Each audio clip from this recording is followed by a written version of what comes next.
एक कहावत है ना, अगर जैसे किसी को किसी बात का अभिमान है और भगवान के तो जितने बैठे सभी प्रिय भक्त हैं, अब भगवान ये टटोलते हैं कि भाई ठीक है इसको ज्ञान है लेकिन भक्ति नहीं है, शरणागत भाव नहीं है, विनम्र भाव नहीं है, सहज भाव नहीं है, सरल भाव नहीं है, विनय भाव नहीं है, सब कुछ आचरण बढ़िया है, सब कुछ है, लेकिन कहते कि नहीं फिर एक काम करो, तुम बालाजी धाम में शनिवार के शनिवार, इतवार के मंगलवार के मंगलवार आओ, वहां पर राम कथा चलती है, आप उसमें जाकर राम कथा सुनो। जो वहां से आपको ज्ञान तो है लेकिन भक्ति नहीं है, और भक्ति के बगैर ज्ञान अधूरा है। तो आपकी ज्ञान तब फलेगा पूरा जब आप पर भक्ति आ जाएगी। आप बिना भाव कब आएगा? जब आपके पास भक्ति होगी तब।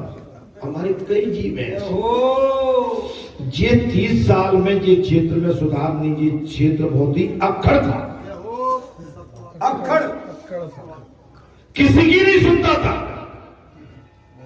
हमारा इतना अक्खड़ था वो शब्द में नहीं कहना चाहता हूं, लेकिन आज इस क्षेत्र में विनय भाव भरपूर है, और उसका उदाहरण अभी 4 महीने पीछे जो आपने कथा करवाई थी उसमें इस क्षेत्र ने अपना विनय भाव की भक्ति का विनय भाव प्रस्तुत कर जमाने को बता। बड़े पीठाधीश कह रहे भैया बालाजी ने कौन सा जादू कर दिया कि मेरी तरफ विनय हो गए। जी कहते थे महाराज, श्री कृष्ण ने सोचा गोपियों की प्रेम लक्षणा भक्ति से पूज्य ज्ञान और समझ जाएगा, उद्धव का कल्याण हो जाएगा, उनका ज्ञान अभिमान भाव भी नष्ट हो जाएगा और उससे उनका कल्याण। महाराज कथा में बहुत ही सुंदर प्रसंग आ गया है। गोपियों को उद्धव जी ने ज्ञान अर्जन हो जाए तो मेरा विरह उन्हें नहीं सताएगा, उनको अनुभव होगा कि मैं उनके सभी उद्धव जब पहुंच जाएंगे कहा वृंदावन। किसने भेजा है? भगवान ने। भगवान के विशेष है, भगवान के विशेष कोई पहुंचेंगे तो गोपियों को लगेगा कि भगवान ही उनके, और उद्धव के मन में जो अभिमान है, अभिमान का नाश वो दूर हो जाएगा। मुझे गोपियों का भी कल्याण करना है और उद्धव जी का भी कल्याण करना है। एक तीर से 2 निशान। उद्धव गमन का पाठ करते हुए एक नाथ महाराज 3 दिनों का, महाराज 3 दिनों तक समाधि में चले गए। चिंतन करते रहे तो एक नाथ महाराज की समाधि लेते उनका प्रसंग। कौन थे एक नाथ महाराज? महाराज संत महात्मा। मैंने कथा कौन कह रहा है? भगवान सुखदेव। कथा कौन कह रहा है? किसके सामने? तो समाधि किसकी लग गई? भगवान सुखदेव की। ऐसा माना गुरुकुल में विद्या अभ्यास पूर्ण करके श्री कृष्ण मथुरा आए। राजा उग्रसेन बड़ा विवेकी था, बहुत बुद्धिमान थे।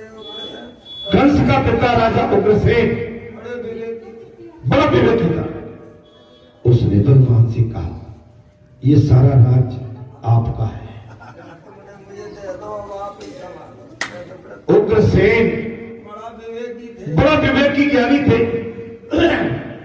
और भगवान से कहा प्रभु ये सारा राज आपका है, मैं आपका सेवक हूं। और जब भगवान करे मैं आपका सेवक हूं, और उग्रसेन कहे मैं आपका सेवक, आपकी आज्ञा मुझे सेवाधार हो। भगवान श्री कृष्ण की गोकुल लीला समाप्त होकर मथुरा लीला आरंभ हो गई। अब वे मथुरा नाथ है। गोकुल लीला समाप्त, मथुरा लीला प्रारंभ, मथुरा नाथ है। यह ईश्वर का प्रावधान है। जहां क्या ऐश्वर्य का प्रावधान। गोकुल के गोपाल अब मथुरा के अधिपति हैं।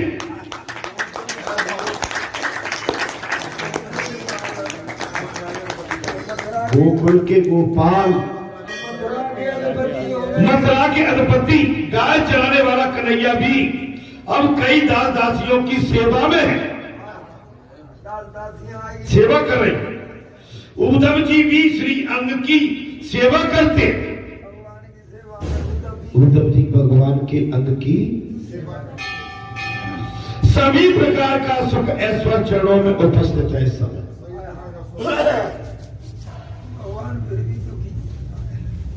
एक गाय चराने वाला ग्वाला, निर्वस्त्र, सिले हुए वस्त्र नहीं, बगैर सिले वस्त्र, गोकुल की गलियों में गऊ चराने वाला, घर घर में जाके माखन को खाने वाला, बाल गोपालों के साथ मैत्र भाव रखने वाला, सारे गोकुल का लाला आज मथुरा का राजा है। आज मथुरा का राजा, जीवन ऐश्वर्यमय हो गया। भगवान का जीवन कैसा हो गया? ऐश्वर्यमय। किंतु भगवान ने ब्रजवासियों के प्रेम को भुलाया नहीं।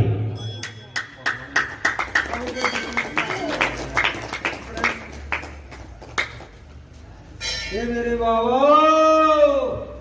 आप कहां पैदा हुए थे?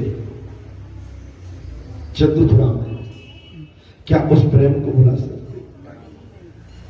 हम बरेठा में, आप भी किसी गांव में, गली में, शहर में, किसी कस्बे में सभी पैदा हुए। अपने उस बालपन की उन लीलाओं को, बालपन की उस वात्सल्य स्वरूप को, उन गलियों को, उन देहरियों को, उन हवेलियों को आप भुला सकते हैं? अगर भुला देंगे तो फिर बात नहीं बनेगी। ये जो चमक दमक तो कुछ समय की है, लेकिन चमक दमक आई कहां से? उसकी जड़ क्या? लेकिन कन्हैया का जहां मन नहीं लग रहा है। महाराज, जीवन ऐश्वर्यमय हो गया, किंतु भगवान ने ब्रजवासियों के प्रेम को भुलाया। मानवता वही जिनके साथ लंबे टाइम तक आप रहे हैं, उस वातावरण, आज हम पूरी चीज बता देते, 72 साल पुरानी चीज तुम्हें बता देते गलियों में।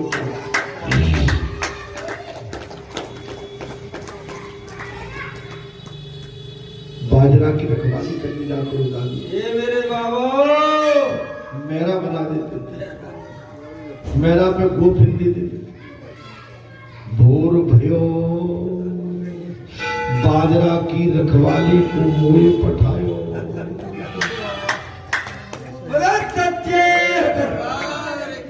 और मेरा पे चढ़ा दो, और गल्लू गल्लू हरिया हरिया को चिल्लवायो।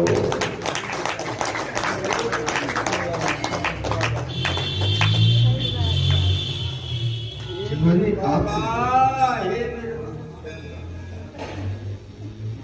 सुनिए महाराज, आप अपनी पुरानी बातों को कैसे विसर सकते हैं? राजमहल में अटारी में बैठकर भी गोकुल की झांकी कर रहे हैं। राजमहल तो मिल गया, लेकिन गोकुल की चिंता है कि वे बार बार यशोदा जी को याद करते हैं। वो कन्हैया बार बार मां यशोदा को याद करते हैं। वो मेरी प्रतीक्षा में रोती रहती होगी। मेरी माँ मेरी प्रतीक्षा में रोती होगी। भोली माता मेरे बचन को याद करके रात निहारती होगी। मेरी भोली माता मेरे वचन को सोचकर मेरी बाट हेरती होगी। मेरी प्यारी गई गाय बछड़े क्या करते होंगे? मेरी गऊ और बछड़े क्या करते? मथुरा की ओर मुंह करके मुझे पुकारती होगी। क्या मेरे बाबा मथुरा की ओर मुंह करके मुझे पुकारती होंगी। मेरे बाबा तो मुझे याद करते ही होंगे।